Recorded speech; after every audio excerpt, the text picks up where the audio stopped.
Online disinformation is designed to trigger an emotional response.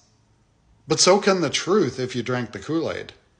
And that's exactly the problem. The difference is disinformation is false information that is deliberately intended to mislead.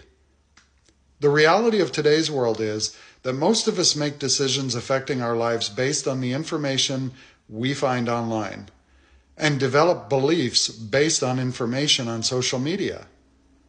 But when we base our decisions or form opinions based on misinformation, the choices we make may not be in our best interests.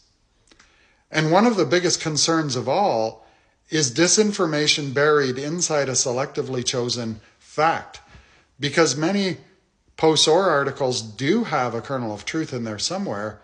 What they lack is context.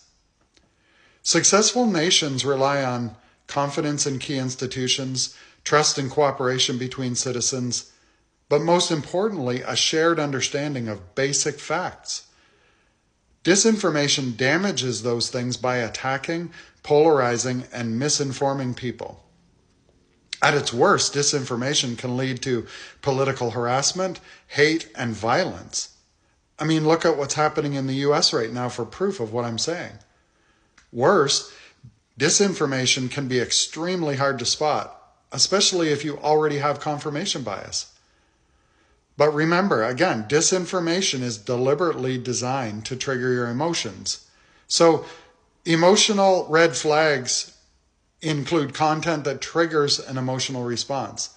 An example of that in our last election was PP suggesting crime is out of control in our country. Or that AI-generated video of Carney saying he was outlawing lifted trucks and window tints. They were designed to incite anger and outrage from those who already didn't like Carney. Another red flag is news that makes a bold statement on a controversial issue. An example might be that trans women in bathrooms put your daughters at risk. Completely false, but makes a bold statement on a controversial issue. Another is one that makes extraordinary claims and uses inflammatory language, such as suggesting that we have a mass immigration problem, especially without providing any data or facts to back that up. So how do you fact-check information online to ensure it's credible?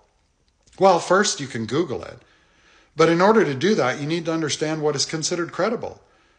You've likely noticed that now whenever you do a Google search, you get an AI overview and a bunch of potential links to that overview. But understand that AI is merely scouring the internet for information. It's not fact-checking. And there's enough evidence to suggest that the AI learning model and ChatGPT are being fed information harvested from news sources that aren't fact-checked. So let's say an opinion piece is written by someone, anyone really, and published in a news outlet, or by an unreputable agency like Rebel News or the Western Standard. That information now becomes part of the information being fed to the AI learning model. Like, I've literally seen credible news agencies pick up data from non-credible sources and post the report in their own story inadvertently. I've seen that happen with the National Post using data from a report by the Fraser Institute, a non-credible source. So here's a better way to fact check. And I'll provide links to these in the description of this video, but Media Smart's Fact Search is one. AFP Fact Check is another. And I'm sure most of you have heard of Snopes. Next, look at who is responsible for publishing the information. Here's a partial list of credible and non-credible sources, and I'll post this information in the description too. So, the Associated Press, the Canadian Press Association, Reuters, BBC, CBC, CTV, Global, the Globe and Mail, and the Toronto Star are examples of credible news media. But do remember, some of these organizations are owned by private U.S. companies that have an editorial slant. Yes, they have an obligation to present factual information and are upheld to broadcast and press standards in Canada. But their editorial departments can and do provide information pieces that some people might mistake as news. It's not. It's an opinion, and almost certainly biased. Some examples of sources that aren't credible include Rebel News, Western Standard, Fraser Institute, and Facebook Meta. This is not opinion, but fact. So, drawing this to a close, ask yourself, what has an outlet's accuracy and fairness been in the past? Have they been around a long time? Are their sources reliable and credible? Do they even list the sources?